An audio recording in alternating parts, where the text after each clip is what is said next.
Skycrawler's Innocent Aces is the kind of game that invites a glance. For one, it's one of the few aerial combat games on the Wii, but dive deeper and you'll also find that it's the product of the minds behind Ace Combat. With a service record like this, it seems almost certain that the Wii could finally have a good flight game to call its own. But even the vets can sometimes miss the mark. What? Huh? Well,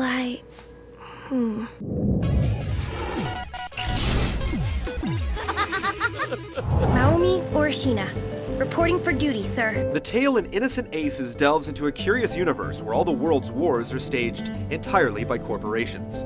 More curious is that one corporation in particular has begun to draft children into its ranks. One's especially good at piloting planes and apparently coming back from the dead.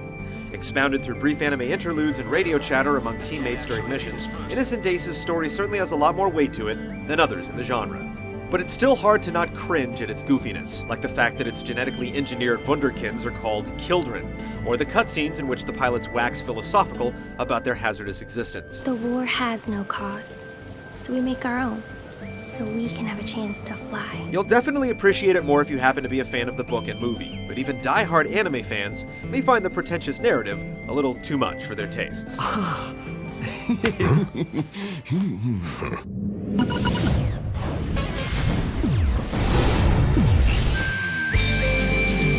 Innocent Aces story mode takes place across 18 stages. The objectives are few and familiar, mostly having to do with eliminating all hostile bogeys within sight's reach.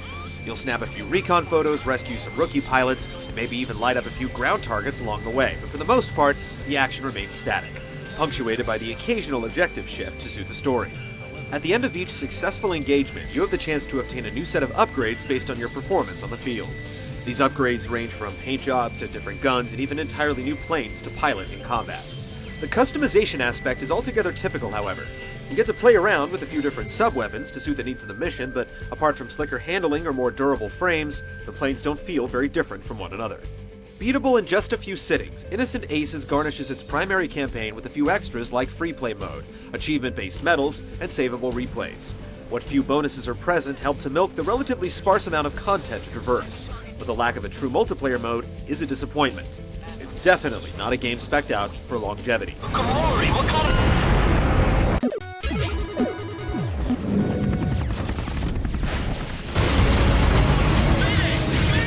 When it comes to the control scheme, Innocent Aces uses the nunchuck and Wii remote to replicate something akin to actual flight controls. The nunchuck goes in the dominant hand, which you'll gyrate to produce the pitch, yaw, and roll of the aircraft. Tilting the Wii remote allows you to speed up to the oncoming marks or stall out for dramatic aerial plunges. The orientation certainly takes some getting used to, but remarkably, it works. If you find yourself with too much or too little control, several alternate control schemes, as well as support for the GameCube and Classic controller, are also available. While adapting to the controls is a fairly smooth process, shooting marks out of the sky is often not. The sensitivity of the controls combined with the darting velocity of targets doesn't make for precise shooting, but luckily, the game makes use of a system called the TMC, or Tactical Maneuver Command, to alleviate the frustration. As long as you're tailing a plane for a set amount of time, you'll come across a threshold in which you'll be able to automatically pull off a maneuver that allows you to get it directly within your sights. It's a neat feature that's perhaps a little too useful at times, but toward the later stages of the game, it becomes a necessity.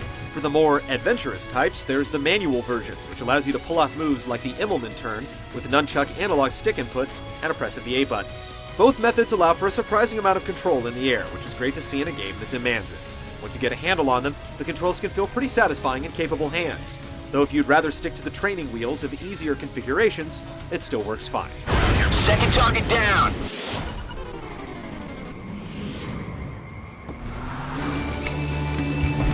Though the planes themselves are rendered with a respectable amount of detail, the bland vistas in Innocent Aces are a far cry from the colorful stratospheres depicted in the film. Apparently, worlds without wars also lack nice-looking textures. But even though the sight of flat, uniformly composed water may not catch your eye, the game certainly places some effort in its voice acting, which does enough to sound convincing. I know that you just arrived here, but I must ask that you get right to your duties. The rousing Celtic melodies that make up the battle themes aren't half bad either. Hey there, how are the new recruits?